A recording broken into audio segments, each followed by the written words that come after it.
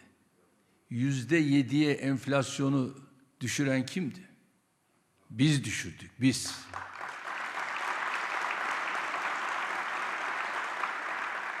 Faizi %4,5'lara düşüren kimdi? Bizdik, biz. Ama sizin kitabınızda ne düşük faiz ne de düşük enflasyon diye bir şey yok. Sizin tarihiniz yüksek faizlerle dolu, yüksek enflasyonla dolu. Biz ise ne dedik? Halkımızı ne faize ne enflasyona ezdirmeyeceğiz dedik ve bunun mücadelesini veriyoruz.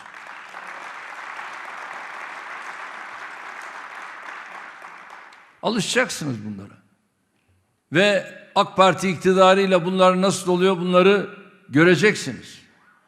Öğreneceksiniz. Çünkü AK Parti'nin iktidarıyla hemhal olmak öyle tabii dünden bugüne değil. Biraz zaman gerektiriyor. İşte şimdi o mücadelenin verildiği günlerdeyiz.